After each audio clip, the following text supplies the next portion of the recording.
अस्सलाम वालेकुम। जी, boys and girls में ना ये कुछ पास्ट पेपर्स के क्वेश्चंस हैं जो चैप्टर नंबर 4 प्रोसेसर फंडामेंटल्स के हवाले से आए हुए हैं पिछले पेपर्स में। तो मैंने कहा कि मैं 1-2 क्वेश्चन उसके एटलीस्ट 1-2 तो नहीं ज़्यादा ही प्रैक्टिस कर लेते हैं, जितने मैक्सिमम कोशिश होती है ना, मैं वो करके आप लोगों को फिर दे दूँगा, तो आप लोग उसकी प्रैक्टिस कर लेना। बिकॉज़ काफ़ी बच्चे कह रहे थे कि हम ऑनलाइन क्लास के लिए अवेलेबल नहीं होंगे, हमारे लिए आना मुश्किल है। तो मैंने कहा चलो मैं जो प्रैक्टिस के क्वेश्चन है ना, मैं उनकी रिकॉर्डिंग करके भेज देता हूँ, ताकि आपको पता लग जाए कि इस चैप्टर में से किस तरह के क्वेश्चन आते होते हैं। ठीक हो गया? इस 2023 के पेपर में एक ये क्वेश्चन आया हुआ है इंटरप्ट का। इंटरप्ट हमने पढ़ा था ना प्रोसेसर फंडामेंटल के अंदर, ये वही क्वेश्चन है। जी, an interrupt is generated when a key is pressed on a computer keyboard. हमने कंप्यूटर कीबोर्ड से कोई की प्रेस की है। Explain how the computer system handles this interrupt. Computer इस इंटरप्ट को कैसे हैंडल करेगा? जी, तो क्या करेगा कंप्यूटर? आपको पता है, जब भी हमने कोई कीबोर्ड से की प्रेस की है तो क्या हुआ है? सबसे पहले तो एक इंटरप्ट फ्लैग रेज हो जाएगा। फ्लैग कब रेज होता है? फ्लैग रेज होता है जब हमारे पास कोई भी करंट टास्क के अलावा कोई इंटरप्टेड टास्क को सॉल्व करने की कोशिश की जाए। सो फर्स्ट पॉइंट आप क्या लिख दोगे? An interrupt flag is raised. Second point फिर हम इसका क्या लिख सकते हैं? सेकंड पॉइंट हम लिख सकते हैं at the end of current fetch decode execute cycle or at the start of the next fetch decode execute cycle। ठीक हो गया? यानी ये कब कब हो सकता है? या तो फेच एग्जीक्यूट साइकिल के स्टार्ट पे या फेच एग्जीक्यूट साइकिल के एंड पे। फिर कंप्यूटर सिस्टम क्या चेक करेगा? The computer system is going to check the interrupt register for higher priority interrupts. यानी अगर कोई ऐसा इंटरप्ट अक्कर हुआ है जिसकी प्रायोरिटी इस करंट इंटरप्ट से क्या है? ज्यादा है, तो कंप्यूटर चेक करेगा उस इंटरप्ट रजिस्टर की। और अगर ऐसा हो जाता है, if this is true, then it is going to store the contents of the register. ठीक हो गया? जो भी रजिस्टर के कंटेंट्स होते हैं वो कुछ देर के लिए क्या रहेंगे? सेव रहेंगे। Then the appropriate interrupt service routine for the key press is called. और उसके बाद वो क्या करेगा? जो भी इंटरप्ट सर्विस रूटीन हमने पढ़ा था ना कि इंटरप्ट सर्विस रूटीन क्या करती है? उसी प्रोसेस को वहां से रीइंस्टेट कर लेती है जहां से वो रुका होता है। तो it appropriate interrupt service routine, जो उससे एसोसिएटेड इंटरप्ट सर्विस रूटीन होगी ना, वो क्या कर देगी? उसको कॉल कर दिया जाएगा। The input data from the keyboard is then processed. फिर जो भी आपने कीबोर्ड से डेटा टाइप इन करना होगा वो प्रोसेस हो जाएगा। And the contents of the register are restored and then control is passed back to the previous process. जो भी कंटेंट्स हैं रजिस्टर के वो क्या कर दिए जाएंगे? रिस्टोर कर दिए जाएंगे। और कंट्रोल पास कर दिया जाएगा कहाँ आपको? कि प्रीवियस प्रोसेस को। यानी इसके बाद जो भी टास्क कैरी ऑन होने हैं ना, वो जो भी टास्क परफॉर्म होने हैं वो होता रहे। ठीक हो गया? तो सबसे पहला काम हमारे पास क्या हुआ? An interrupt flag is raised. Writing समझ आ जाए लग रहे बस आपको। ठीक है, सबसे पहला काम हुआ कि एक इंटरप्ट फ्लैग रेज हो गया। मैं साथ साथ बोल भी रहा हूँ, an interrupt flag is raised. ठीक हो गया? पॉज लेके बोल रहा हूँ मैं, राइट रोहन जी। इसके बाद हमारे पास क्या होता है? At the end of current fetch execute cycle. ये कब कब अक्कर हो सकता है? At the end of current fetch execute cycle. ये कब कब अक्कर हो सकता है? फेच एग्जीक्यूट साइकिल के एंड पे अक्कर हो सकता है, या फिर अक्कर हो सकता है at the start of fetch execute cycle. Fetch execute cycle के स्टार्ट पे भी अक्कर हो सकता है। ठीक हो गया? ये 2 पॉइंट्स आपने लिख लिए हैं। ये 2 पॉइंट लिखने के बाद मैं इनको रेज कर रहा हूँ, और जो इनसे एसोसिएटेड आगे नेक्स्ट पॉइंट है वो आप लोगों को लिखवा देता हूँ। ठीक है? ठीक है, ठीक है, ठीक है। रेज हो जाओ भाई, हो जाओ। ठीक है, ठीक है, ठीक है जी। अब हम क्या करेंगे? थर्ड पॉइंट पे आएंगे। थर्ड पॉइंट हमारे पास क्या है?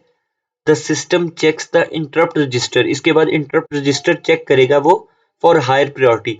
यानी मैंने कीबोर्ड से कुछ प्रेस किया है ना, तो क्या कोई टास्क ऐसा है जिसकी इस करंट इंटरप्ट से ज्यादा प्रायोरिटी थी? तो इसमें मैं क्या लिखूंगा?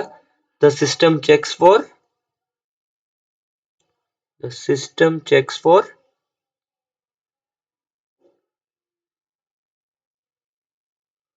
Higher priority interrupt, higher priority interrupt कहाँ पे देखता है? In interrupt register, in interrupt register. ठीक हो गया, ये हमारा थर्ड पॉइंट बन गया। फोर्थ पॉइंट में हम क्या करेगा? Then it stores the current contents, it stores the current contents कहाँ पे सेव कर देगा? In register. ये हमारे पास कितने पॉइंट हो गए? 4 पॉइंट हो गए। 2 पॉइंट मैंने पहले आपको लिखवा दिए थे जो मैंने रेज किए हैं, उसके बाद 2 पॉइंट नेक्स्ट किए हैं। The system checks for higher priority interrupt in interrupt register, और उसके बाद नेक्स्ट पॉइंट क्या है? It stores the current contents in register. ये कंटेंट में मिस कर गया हूँ। It stores the current contents in register. ठीक हो गया, उसके बाद इसको मैं अरेज करने लगा हूँ और हम जा रहे हैं आगे फिफ्थ पॉइंट की तरफ। इसके बाद क्या करना होगा हमें? जब सेव हो गए तो अगला काम क्या होगा? The appropriate interrupt service routine for the key press is called, यानी की प्रेस की जो भी इंटरप्ट सर्विस रूटीन होगी उसको क्या करेगा? वो प्रोसेसर के पास ले आएगा। ठीक हो गया, द अप्रोप्रिएट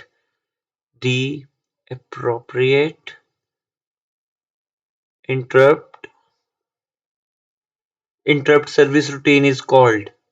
जो भी अप्रोप्रिएट उससे एसोसिएटेड इंटरप्ट सर्विस रूटीन है उसको मेन मेमोरी में ले आएगा। Interrupt service routine is called. 5 point हमारे पूरे हो गए। 5 मार्क्स का एक क्वेश्चन था। फर्दर इसमें 1-2 पॉइंट अगर आपने ऐड करना हो तो वो कौन सा कर सकते हो? The input data from the keyboard is processed, यानी जो भी हमने अपने कीबोर्ड से डाटा देना है उसकी प्रोसेसिंग शुरू हो जाती है। The input data from keyboard is processed, उस डाटा की हम क्या करवा लेते हैं? प्रोसेसिंग करवा लेते हैं। ठीक हो गया, और उसके बाद क्या होगा?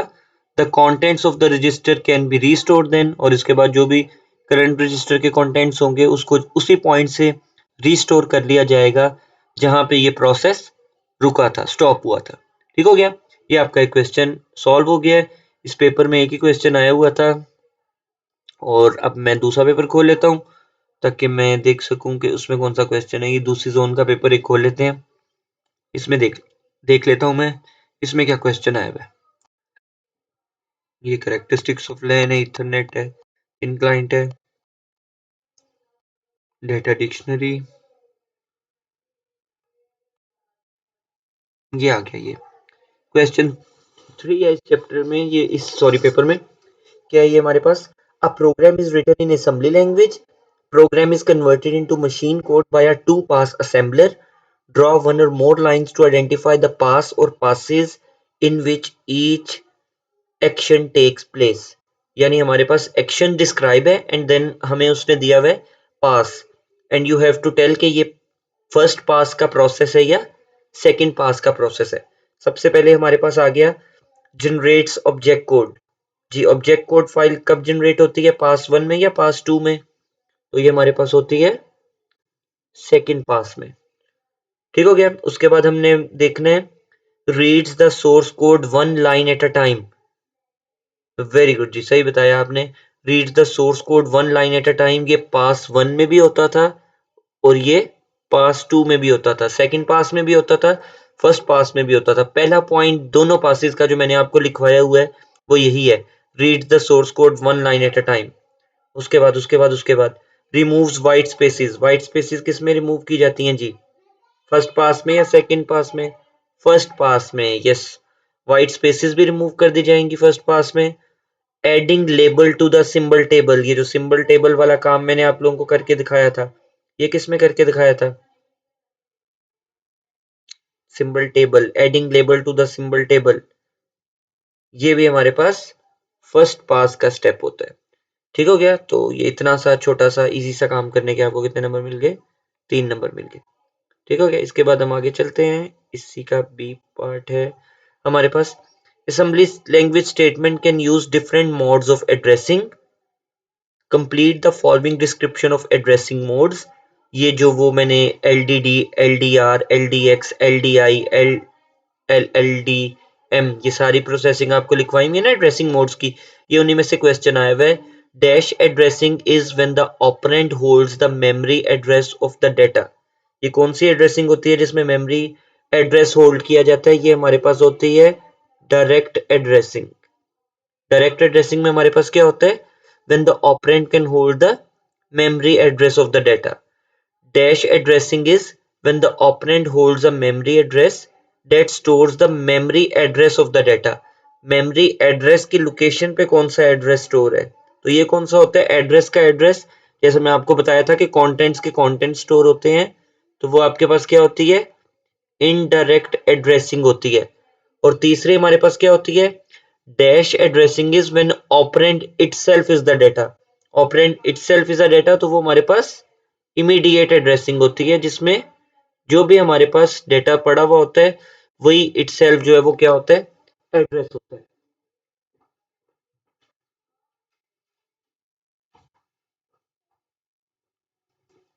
इजी है ना ये? यस। इसके बाद इसमें से उसने क्या पूछा हुआ है?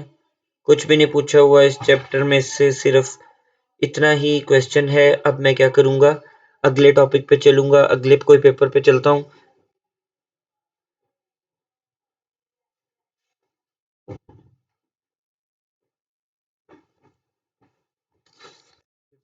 एक सेकेंड बस, अगले पेपर पे चलते हैं। कोई अगली जोन का पेपर निकालता हूँ मैं, और फिर उसको देखते हैं कि क्या क्वेश्चन आया हुआ है उसमें।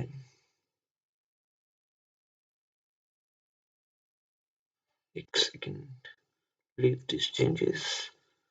इधर था।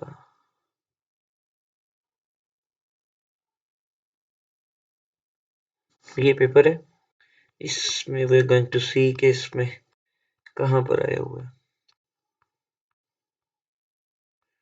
शिरोज, आपके लिए मैं टोटली उर्दू में बोल रहा हूँ। आपने मुझे कहा था कि इंग्लिश नहीं समझ लगती आपकी मुझे। वैसे मैं कमर से सीख रहा हूँ, तब देन मैं later on I am going to create videos in English.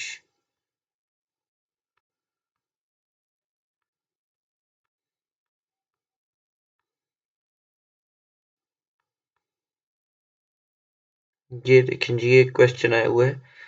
The computer has a control unit, system clock and control बस।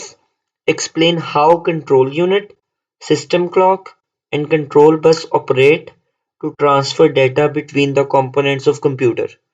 बहुत ही इजी, जिसको थोड़ा बहुत भी कॉन्सेप्ट है ना इस टॉपिक का, वो इजीली इस क्वेश्चन को सॉल्व कर सकता है।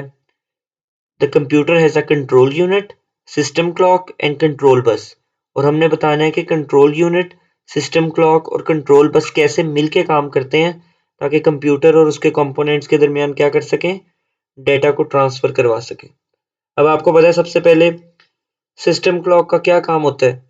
सिस्टम क्लॉक का काम होता है, अच्छा सबसे पहले उसने कंट्रोल यूनिट का पूछा हुआ है। कंट्रोल यूनिट का क्या काम होता है? Control unit is responsible for initiating data transfer. Data transfer के प्रोसेस को यकीनी कौन बनाता है? इनिशिएट कौन करता है? Control unit. कंट्रोल यूनिट का दूसरा पॉइंट आप क्या लिख सकते हो? Control unit also generate signals that are sent through the control bus to other components. तो दो काम कंट्रोल यूनिट के मैंने बता दिए, दो पॉइंट्स मैंने बता दिए। पहला पॉइंट मैंने क्या बताया?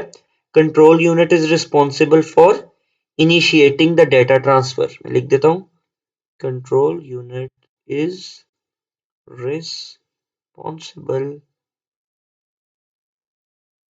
for initiating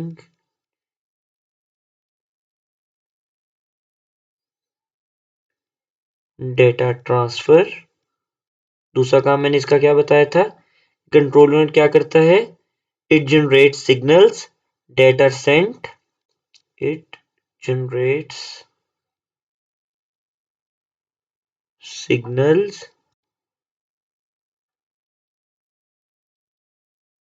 that are sent through control bus to other components, through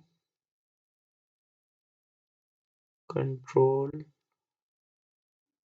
bus to other components. मैं ये अपनी राइटिंग को डिस्क्राइब कर देता हूँ एक दफ़ा आपके लिए।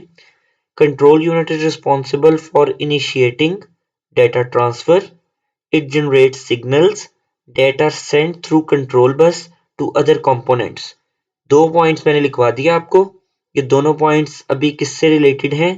ये दोनों पॉइंट कंट्रोल यूनिट से रिलेटेड हैं, क्योंकि उसने कंट्रोल यूनिट से स्टार्ट किया था, तो मैंने पहले कंट्रोल यूनिट के ना दोनों पॉइंट्स आपको बता दिए हैं। इसको नोट कर लीजिएगा, इस अपनी हैंड राइटिंग में लिख लीजिएगा, क्योंकि मेरी ये मैं बहुत स्टाइलिश नहीं है मेरे पास।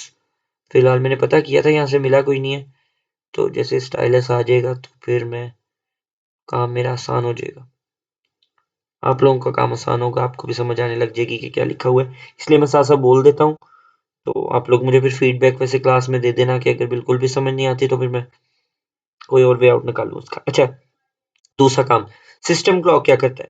सिस्टम क्लॉक आपको पता है, system clock is responsible for generating timing signal. तो आप क्या लिख दोगे? System clock generates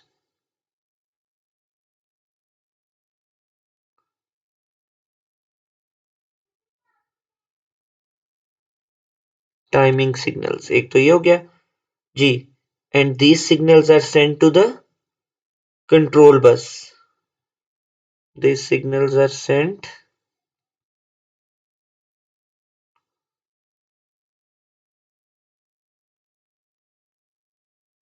on the control bus. मैं बोल रहा हूँ एक दफा, system clock generates timing signals, these signals are sent on the control bus. ठीक हो गया? ये आपके पास हमने सिस्टम क्लॉक के भी पॉइंट लिख लिए। ठीक हो गया? और कंट्रोल बस का यहाँ पे लिंक एक आ गया ये, और एक लिंक आ गया था प्रीवियस में पॉइंट में जो मैंने बताया था। ये आंसर लिखने के आपको इंशाल्लाह 4 नंबर इजीली मिल जाएंगे। नीचे चलो, नीचे चलो, नीचे चलो जी। नेक्स्ट क्या है हमारे पास? नेक्स्ट पॉइंट में उसने बहुत ही इजी फिलिंग द ब्लैंक्स लिखी हुई हैं। उसने कहा है complete the table by writing register transfer notation. हमने क्या करना है? इसका रजिस्टर ट्रांसफर नोटेशन लिखना है जो स्टेज गिवन है। मैंने आपको करवाई हुई है, मेरा ख्याल है मैंने आपको क्लास में बताया था रजिस्टर ट्रांसफर नोटेशन क्या होता है, जिसमें हम असाइनमेंट ऑपरेटर की मदद से लिखते हैं। The program counter is incremented. ये प्रोग्राम काउंटर इंक्रीमेंट कहाँ पे होता है? उसको हम कहते हैं PC is equal to PC plus 1. Now it points to the next instruction. और उसके बाद क्या पॉइंट है? पॉइंट में लिखा हुआ है the data in the address stored in MAR is copied into MDR. तो MAR से डेटा कॉपी होना है कहाँ पे? MDR में। तो हमें पता है जिसमें कॉपी हो रहा होता है उसको लेफ्ट पे लिखते हैं। MAR I am going to write on this side, और क्योंकि कंटेंट्स कॉपी हो रहे हैं I am going to use double brackets. Easy, ये भी हो गया। और इस चैप्टर में से ये भी टॉपिक आया था, ये भी खत्म हो गया हमारे पास। ठीक हो गया? अब हम आगे चलेंगे, नेक्स्ट क्वेश्चन देखते हैं। नेक्स्ट हमने कौन सा क्वेश्चन किया हुआ है? ये एक पेपर है 2022 का, इसकी सैम्पलिंग डेटाबेस आ गई, और यस यस यस, ये आ गया हमारे पास। बहुत ही इजी कॉन्सेप्ट इसमें से आया हुआ है। एक तो उसने स्टोर प्रोग्राम कॉन्सेप्ट के बारे में पूछ लिया हुआ है, ठीक हो गया? और एक उसने क्या पूछ लिया है हमारे से? डिफरेंट रजिस्टर्स के बारे में पूछा हुआ है। बहुत ही ये इजी चीज है, कोई हमारे पास, मेरा ख्याल है ये फ्री के नंबर हैं आपके लिए। सबसे पहले आप सबको पता ही होगा स्टोर प्रोग्राम कॉन्सेप्ट क्या था। कुछ कीवर्ड्स होंगे इसके आंसर में। मैंने आप लोगों को स्टोर प्रोग्राम कॉन्सेप्ट का पूरा, वॉन न्यूमैन डिजाइन का दूसरा नाम है ना स्टोर प्रोग्राम कॉन्सेप्ट, उसके पॉइंट्स लिखे हुए हैं। स्टोर प्रोग्राम कॉन्सेप्ट क्या है? That program and data, instructions and data can be stored in the same memory. ठीक हो गया?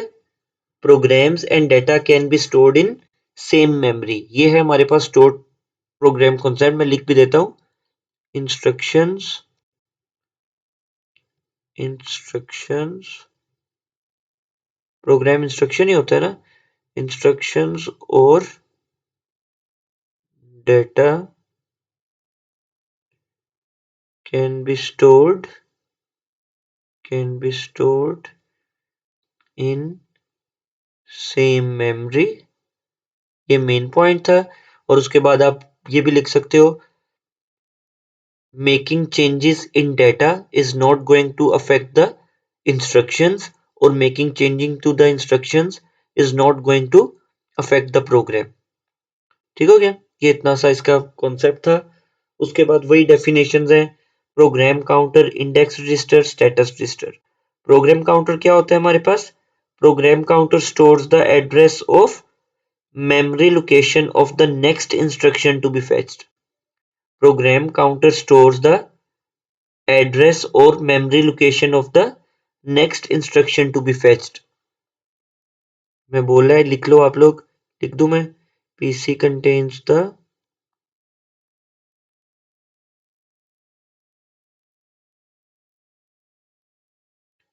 memory location of next instruction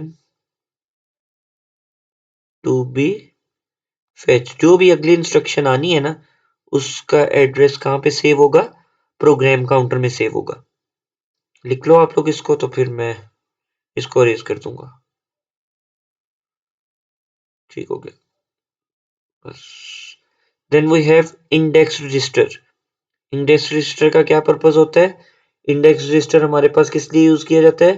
to store a value that is added to an address to give another address. ये होता है ना, हम मैंने आप लोगों को बताया था LDX वाली इंस्ट्रक्शन में कि इंडेक्स रजिस्टर की जो भी वैल्यू होती है ना, उस वैल्यू की बेस पे ये क्या करता है? मेमोरी एड्रेस को स्टोर करवाता है। तो आप क्या लिखोगे? To store a value that is added to an address to give another address। I'm repeating, to store a value that is added to an address to give another address। और उसके बाद आपके पास आ गया स्टेटस रजिस्टर। स्टेटस रजिस्टर का हमारे पास क्या काम होता है? ये क्या स्टोर करता है? ये इट्सा का फेवरेट फ्लैग स्टोर करता है, फ्लैग्स। ठीक हो गया, फ्लैग वैल्यूज को स्टोर करवाने के लिए यूज किया जाता है। To store flags which are sent by occurrence of any event। To store flags which are set by occurrence of any event। These events can be a logical operation or an interrupt flag। जैसे मैंने आप लोगों को बताया हुआ है, status register का क्या काम होता है? ये फ्लैग की वैल्यू को सेट कर देता है। फॉर एग्जाम्पल, अगर किसी कैलकुलेशन के रिजल्ट में आंसर 0 आ गया है, it is going to generate 0 flag. अगर किसी कैलकुलेशन के रिजल्ट में नेगेटिव वैल्यू आ गई है तो नेगेटिव फ्लैग। अगर किसी कैलकुलेशन के रिजल्ट में ओवरफ्लो आ गया है तो ओवरफ्लो फ्लैग जनरेट कर देगा। So to store flags which are sent by the event, and these can be generated as a result of arithmetic operation, logical operation और interrupt flag। कोई भी फ्लैग जनरेट कर देगा जी। इसके बाद उसने कहा कि tick one box in each row to identify the system bus used by each CPU component. के कौन सा CPU कंपोनेंट कौन सी बस को यूज करेगा? System clock. अब आपको पता है सिस्टम क्लॉक का क्या काम है? टाइमिंग सिग्नल्स भेजता है, कंट्रोल सिग्नल्स भेजता है। कंट्रोल सिग्नल किसके थ्रू भेजे जाएंगे? कंट्रोल बस के थ्रू भेजे जाएंगे। तो आप क्या करो, कंट्रोल बस पे टिक लगा दो। उसके बाद है memory address register. Memory address register नाम से जाहिर है एड्रेस से रिलेटेड है, तो कौन सी बस यूज करती है? एड्रेस बस यूज होती है, because it is responsible for transmitting the addresses. ठीक हो गया। इसके बाद आगे चले हम। उसके बाद आगे उसने पूछा हुआ है क्या क्या एक्शंस, क्या क्या एक्टिविटीज परफॉर्म कर सकता है कंट्रोल यूनिट। चले जाते हैं। 2 मार्क्स का है।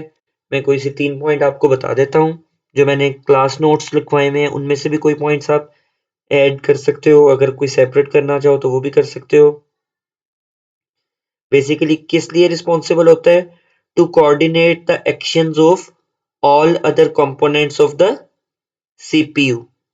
To coordinate the actions of to coordinate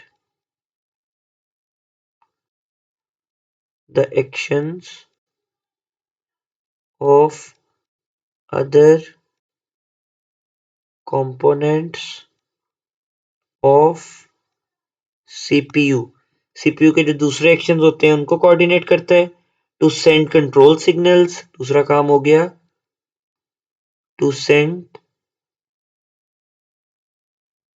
तो नहीं ना होना चाहिए, गलत लिख रहा हूं मैं। To send control signals on control bus. ठीक हो गया, कंट्रोल सिग्नल भेज देगा कंट्रोल बस के थ्रू। और इसका क्या काम होगा? To manage all the operations. इनमें से मैं एक को रेज करूंगा।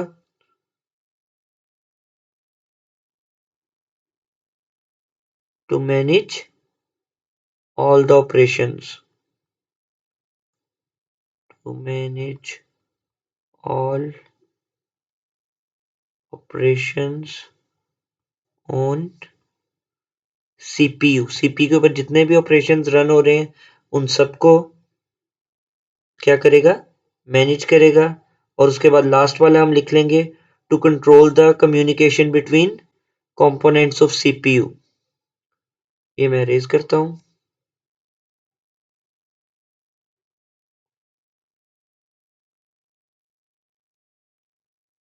To control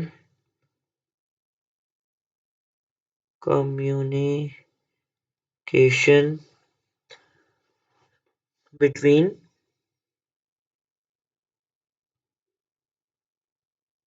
components of CPU. ठीक हो गया, ये हम लिख लेंगे। जो मैंने 4 पॉइंट्स लिखे इनमें से कोई से 2 भी आप लिख दोगे तो क्या होगा, मतलब सही है ना, नंबर मिल जाएंगे और क्या होने। Purpose of an interrupt in a computer. Purpose of an interrupt, interrupt का क्या पर्पस होता है?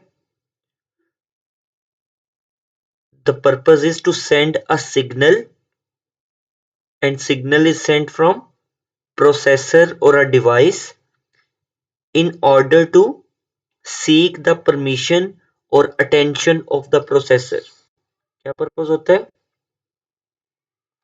टू जनरेट और send a signal to seek the attention of processor।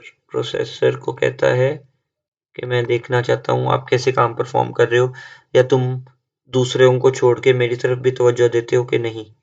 इस पर्पस के लिए यूज होता है। उसके बाद है two causes of software interrupt. Software interrupt किस किस वजह से हो जाता है? मैंने आप लोगों को एग्जांपल दी थी। Trying to open a file that I have not created, dividing by zero, executable file not found, stack overflow. ठीक है ना, अरे आउट ऑफ बाउंड एरर। ये सारे एरर्स आपके पास क्या होते हैं? सॉफ्टवेयर इंटरप्ट के होते हैं। मैं लिख देता हूं division by zero, division by zero, और रन टाइम एरर। अब ये division by zero, run time, ये एक ही तरह का एरर होता है। मैं इसकी एग्जांपल ऐसे देता था, मैंने एक पिक्चर सेव की है अपने पास रोहान डॉट जेपीजी, ROHAN.jpg। जब मैं फाइल को ओपन करने की कोशिश करता हूँ तो मैं रोहान की स्पेलिंग गलत लिख रहा हूँ। It means I am trying to open a file that I have not created. तो ये डिवीजन बाय जीरो होगा, या run sorry division by zero तो नहीं होगा, ये रन टाइम एरर होगा। That I am trying to open a file that I have not created. ठीक है जी। इसका अगर पॉइंट बताऊं मैं ये रोहान वाले एग्जांपल का, तो क्या बनेगा? Attempt to access invalid memory location. ठीक हो गया। और क्या हो सकता है हमारे पास? अरे इंडेक्स आउट ऑफ बाउंड, यानी अरे आपने बनाई थी 0 से 99 की, लेकिन आप अरे के 100th एलिमेंट को कॉल करवाना चाह रहे हो। तो अरे आउट ऑफ बाउंड एरर भी आपके पास किसकी एग्जांपल है? वो भी हमारे पास सॉफ्टवेयर इंटरप्ट है। ठीक है, अरे आउट ऑफ बाउंड इंडेक्स। ठीक हो गया। और लास्ट पे एक पॉइंट लिख लो, स्टैक ओवरफ्लो। स्टैक ओवरफ्लो जब मैं क्लास में रिवीजन करवाऊंगा ना स्टैक की, तब मैं इसको एक्सप्लेन करूंगा कि स्टैक ओवरफ्लो क्या होता है। ठीक है, अभी आप बस लिख लो इसको। क्या बनेगा ये हमारे पास, स्टैक ओवरफ्लो। ठीक हो गया। ये हमने कुछ क्वेश्चंस प्रैक्टिस कर लिए हैं और आई होप कि आप लोगों को समझ आ गई होगी कि इसमें से कैसे क्वेश्चंस आते हैं। इसके जो रिमेनिंग क्वेश्चन है मैं कोशिश करूंगा कि कल बाकी रिमेनिंग वीडियो बना के ना वो भी करवा दूं। अल्लाह हाफिज़।